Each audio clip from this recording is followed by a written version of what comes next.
Well, there are few closer friendships than the one between our Miss Brooks, who teaches English at Madison High School, and her landlady, Mrs. Margaret Davis. They share each other's joys and sorrows, problems and secrets. And one cat named Minerva. Last Thursday, this black beauty of the feline world was anticipating a blessed event. Hence, since 6:30 in the morning, we had been at the vet's, where an over-anxious Mrs. Davis had insisted on bringing Minerva. By we, I mean Mrs. Davis and me and our neighbor's cat, Timothy. 2 hours. We've been waiting almost 2 hours. What's taking Dr. Anderson so long? Please, Mrs. Davis, try to calm down. Even Timothy isn't as jumpy as you are. You're as nervous as a cat. Meow. What is he doing here? Well, why shouldn't he be here? He's Minerva's husband. Very nice of him to take such an interest. Now, Dr. Anderson said he'd ring in here when he was ready, so why not sit down and take it easy? How about reading something? Well, all right. Hand me a magazine, Connie. Which one do you want? It doesn't make much difference. The one you're chewing on will be fine. I guess I'm just a wee bit nervous myself. Now, sit down, Mrs. Davis. Very well. At least these chairs are nice and soft. Now, where did Timothy go? You're sitting on him. Boy, that cat can sleep through anything. This is no time for kidding, Connie. What's taking so long? Do you think everything's all right? Oh, of course, Mrs. Davis. A normal litter is 5 kittens. And Dr. Anderson said Minerva might have even more. Ew! I'm just quoting the doctor, Timothy. I hope nothing happens to Minerva. That kitty means a lot to me. She means a lot to both of us. Meow. Correction. She means a lot to the 3 of us. What a wonderful companion she's always been, especially when I was alone. Night after night, she used to sit at my feet with her ball of yarn, and I'd read aloud to her by the hour. I guess you must have distracted her. In all that time, she never knitted one sweater. Remember the cute little things she used to do in the morning? How she used to jump up on the dining room table when I brought your cereal. I certainly do remember. That cat could lap the milk from under my cracklies before they stopped firing. I can't help feeling something's wrong. Oh, Minerva, dear Minerva, don't leave me. Oh, look, Mrs. Davis. Not only is Minerva not going to leave you, but in a few minutes she'll present you with so many little Minervas you won't know what to do with them. That will be a problem, won't it? Yes. We can't possibly keep all of them here in our place. Not unless we marry the milkman. I know a lady in my sewing circle who'd take 2 of them. She's crazy about kittens. Which lady is that? Mrs. Katz. But you'll have to help me dispose of the rest, Connie. Perhaps somebody at Madison would help us out. Maybe Mr. Boynton would want a pet. If he did, I wouldn't be single now. Well, we'll cross that bridge. The signal. Dr. Anderson's finished. I'll be right back, Connie. Wait for me. Well, only a few minutes more, Timothy, and you'll know how large a family you've got. I hope for the children's sake they look like Minerva. Well, anyway, the girls. But perhaps I'm jumping the gun. Until we get Mrs. Davis's report, there's no sense in conjecturing. Connie, guess what? I'm a father. At least Timothy is. You hear that, Tim? You're a father. Meow. Of 8 cuddly kittens. Meow.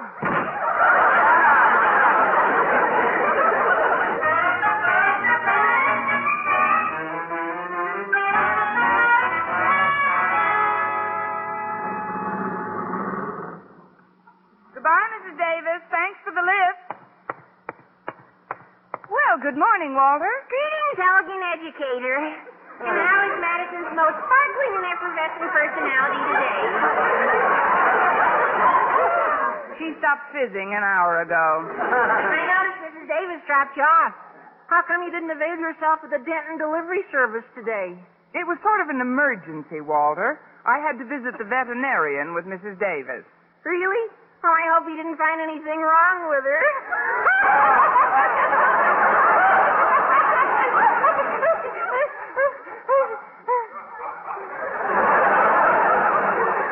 Don't you get it? You said you were going to a vet's with Mrs. Davis, and I said... I know what you said, Walter. And I'm willing to forget it if you are. Actually, Mrs. Davis became a grandmother today. A grandmother? No fooling. What did he weigh? About 1/4 pound each. That's 2 pounds altogether. 8 times 1/4 pound. You're not reaching me, Miss Brooks. It was Minerva, Walter. It's like this. Minerva... Oh, what's the use? You're old enough to have heard about the birds and bees, aren't you? Don't tell me Minerva gave birth to 8 bees.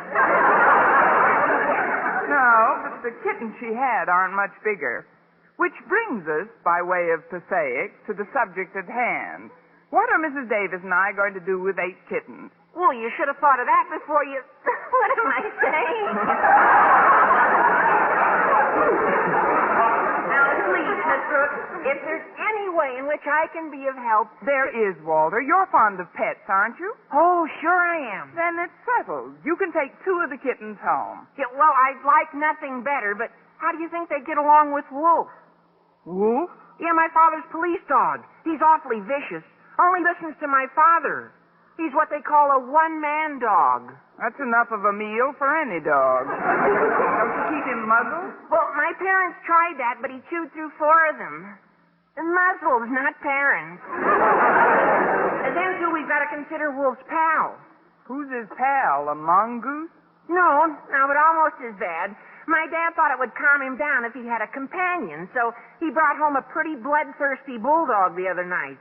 Now, all in all, I don't think our house is the spot for a kitten. It doesn't sound like any Shangri-La. Hey, I've got an idea.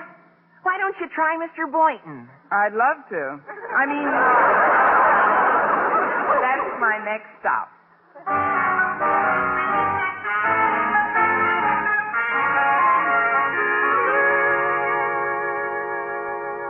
I hope you don't mind my dropping in on you before class, Mr. Boynton. Not at all, Miss Brooks. It's nice to have you visit my lab occasionally.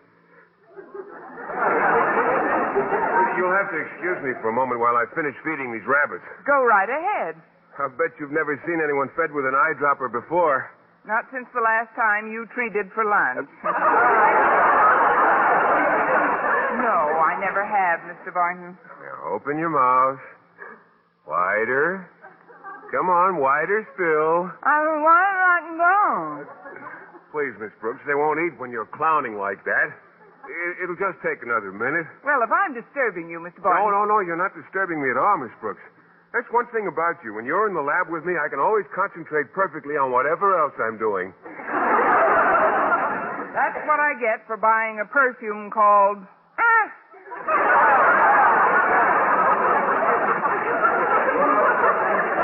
There. Now, I'm finished.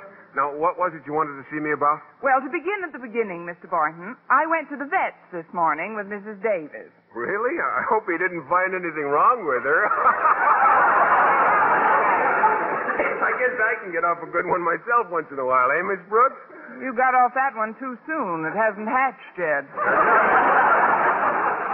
We went to the vet because of Mrs. Davis's cat, Minerva. What happened to her? What happened to her also happens to a dog. She had 8 puppies. Kittens. Good grief, what are you going to do with 8 kittens? Now, that's what I call a leading question, Mr. Boynton. Since you're so fond of pets, it gives me great pleasure to offer you any 2 of the kittens you want. Well, I'd love to take a couple of them, Miss Brooks. Good, then it's settled. As soon as they can leave their mother, You didn't let me finish. I'd love to take them, but I can't. Why not? Have you got a bloodthirsty bulldog, too? No, but there's my pet frog, McDougal. He's allergic to cats. Well, I'm allergic to McDougal. You stay out of this, Mac. Besides, a kitten requires more attention than a frog. I'm hardly ever in my apartment, Miss Brooks, and Well, as much as I'd like to help you out, it just simmers down to the simple question, what can a bachelor do?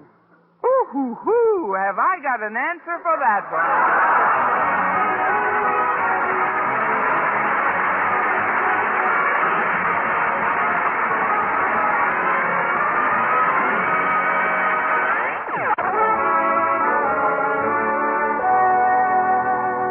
Well, try as I might, I couldn't find a home for any of Minerva's kittens. And by lunchtime, I had almost exhausted my list of prospects. That is, all except one, our beloved principal, Mr. Conklin. Mindful of the adage, you can catch more flies with honey than you can with vinegar, I decided to visit his web. I went to his office at noon, bearing a large slab of his favorite dessert, banana cream pie. When Mr. Conklin saw me in his doorway, his reaction was one of pure delight. Please, Miss Brooks, whatever you were going to do with that pie, don't do it. But, Mr. Conklin, I know you've been under a strain lately, but I've just had this suit cleaned. And it's such a gooey pie. But, sir, I was just going to let you have it.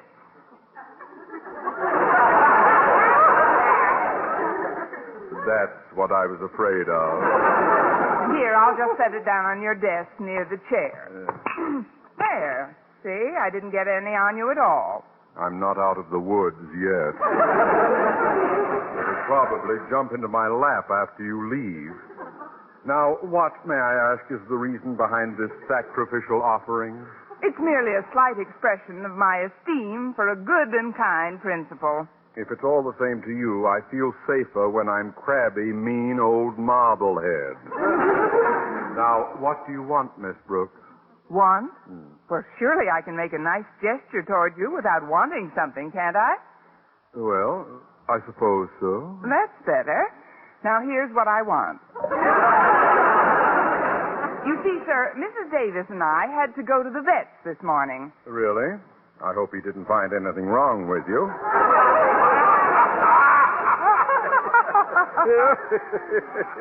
Well, at least it's a switch. I hope he didn't find anything wrong with you.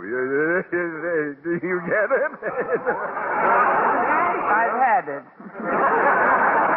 Look, Mr. Conklin, we went to the vet's because our cat Minerva had a litter this morning. Oh, congratulations. Was it a preponderance of boys or girls? Oh, we don't know yet, but they're 8 of the cutest kittens you ever saw. Minerva's so proud. Indeed. Remind me to drop her a card on Mother's Day.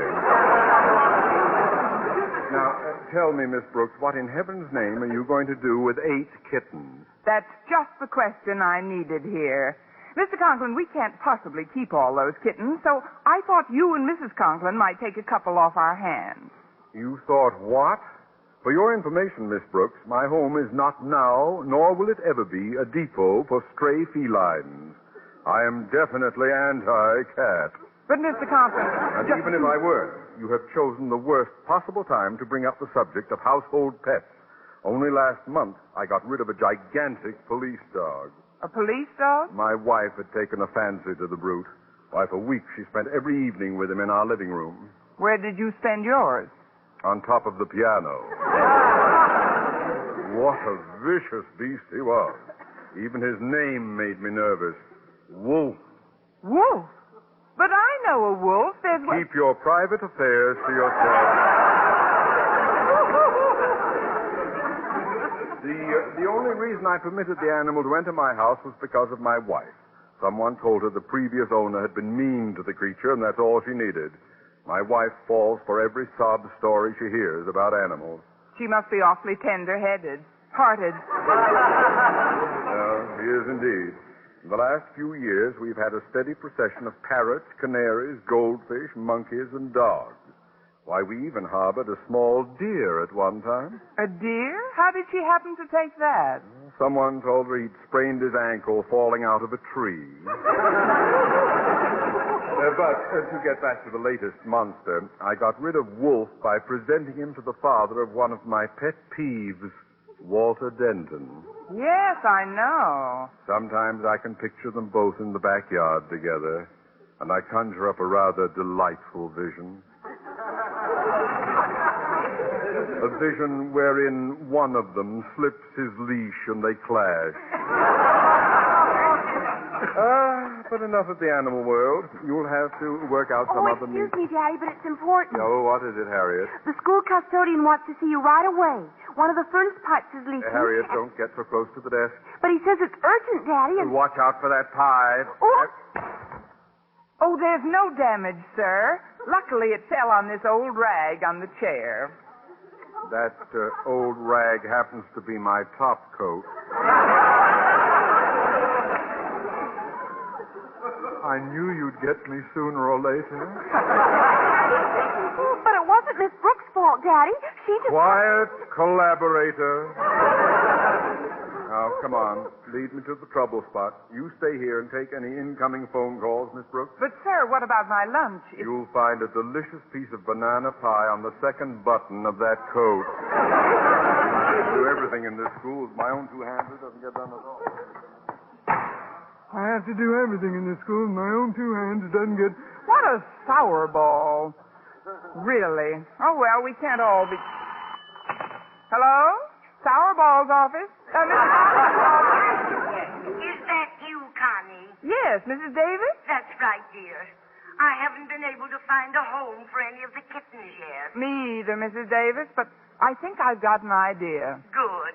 Oh, before you tell me what it is, Connie, the funniest thing happened when I spoke to the chairwoman of the Ladies' Aid about our dilemma. What was it? Well, first I said, I went to the vet's this morning with Connie Brooks, and then she said, Really? I hope he didn't find anything wrong with her. Well, now we've completed the cycle. But, Mrs. Davis, through Mr. Conklin, I think I've picked up a clue that may solve our problem. That is, if Walter and Harriet and Mr. Boynton cooperate. Now, here's the scheme. You bring Minerva and the kittens down to the side entrance of Madison right after school.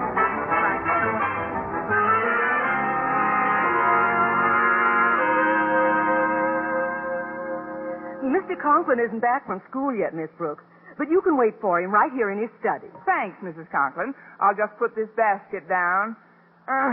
There. It's pretty heavy. It looks like a laundry basket with a pillow slip over it. That's what it is, a laundry basket with a pillow slip over it. I see.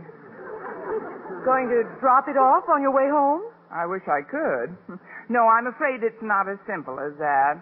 I don't understand. What's in the basket? In the basket? Oh, nothing much. Nothing worth meowing about. I say nothing worth meowing about. Meow. Let me see that basket. Why, there's a cat in here. And a kitten. And another kitten. And another kitten. Keep going. I'll wait. Whose cat is this, Miss Brooks? She belongs to someone who lives very close to us, Mrs. Conklin, but I'd rather not burden you with the whole heartbreaking and pathetic story. What story? No, Mrs. Conklin. You've got enough troubles of your own. Oh, please, Miss Brooks. What troubles have I got? There's just Mr. Conklin to look after. See what I mean? No, I wouldn't want you to know that the neighbor to whom these little creatures belong used to beat their mother every day. He used to beat her? Not only that, but he made her work for him. Every night when he cleaned out his furnace, he tied a cart to her and made her haul the ashes outside. That cat worked like a dog, Mrs. Conklin. How terrible. But how did she manage to have these kittens? They look like they were just born. It was her first day off in a month. That's why I picked them up out of the driveway where he left them. Oh, how could anyone be so cruel? He practices a lot. I asked Mrs. Davis if we might keep them, but our place is so small, it's out of the question. But what are you going to do with them? Return them to our neighbor, I guess. At least they'll be fed while they're getting beaten. Oh, I'd give anything if I could keep them here. It's a deal. But I'm afraid Mr. Conklin wouldn't stand for it. Not after the experience he went through with our police dog, Wolf. Honestly, sometimes I think Mr. Conklin was jealous of him. Wolf probably barked louder. There was only some way I could keep them. Oh, forget it, Mrs. Conklin. Why should you concern yourself over the horrible fate that's inevitable for these tiny little innocent kittens who've never harmed anyone? I'll just take them and return them. Wait, I will keep them. I'll just have to refrain from telling Osgood about it until he's in a really gay mood. They'll be old cats by then. Now, let's see if they're comfortable. They look a little cramped in that basket. I'll just put this pillow slip on the desk and rest some of them on that. Come on, Kitty. Now you two. Meow. Now, don't you worry, Mama. I won't hurt your babies. I'll just put 2 more on the desk, and we'll all be more comfy, won't we? I feel better already. Mother, I'm home. Oh, no. Quick, put the big cat in the basket behind the couch. Be with you in a minute, dear. What about those kittens on the desk? I'll put them in these drawers. They're nice and roomy, thank goodness. There, now, everything's out of sight. Keep your fingers crossed. As soon as they stop shaking. Well, yes, I've had quite a trying day at school. Good afternoon, Mr. Conklin. And I can see it hasn't ended. What are you doing here, Miss Brooks? I invited her over to have tea with us, Osgood. I thought that would be nice. Tea? Where is the tea? It's in us. We couldn't wait. No, we felt a bit weak. We've all had a rather hard day, dear. Well, I'll go along with that. Now, if you'll both excuse me, I've got some things to do at my desk before dinner. Things to do? At your desk? Before dinner? You must be weak. It takes 2 of you to hold up 1 sentence. But, Osgood, it isn't good for you to get to work as soon as you come home. You've been under a most grueling pressure for the past 8 hours. Yes, indeed, sir. You have no idea how much that sitting around all day takes out of you. I mean, sitting around and making decisions is no cinch. Why don't you go into the living room and sprawl out on the couch and take a nice nap? For about 10 hours. You know what the doctors say. There's nothing like a cat nap to make... Why don't I just shut up? That's the best suggestion you've made in months. Now, please pardon me, but I've got to jot down some notes. Let's see, my pencils must be in this drawer here. Oh, dear, it's always so cluttered up. Better take this blotter out first. Then I'll remove these 2 furry black paperweights. Now this carbon paper can go. Oh, just as I thought. Here are my pencils, right... Furry black paperweights! Martha, what are these 2 kittens doing in the top drawer of my desk? You ain't seen nothing yet. Osgood, calm down. I can explain. Now, you might as well open the next drawer. The next drawer? There are 2 more kittens in here. Gad, the place is infested with them. Well, that's the way it goes, Mr. Conklin. Some desks have termites. Yours has kittens.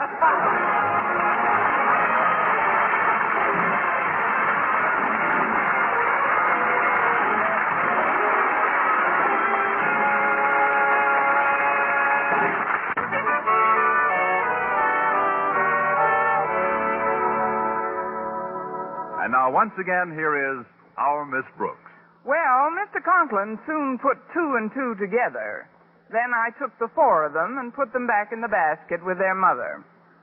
Even though I had told her a rather large fib, Mrs. Conklin was quick to forgive. After all, Osgood, Miss Brooks is only guilty of wanting to find a home for these 8 helpless kittens. Granted. And I'll be more than happy to suspend her sentence if she will immediately collect her mewling Mausers and march.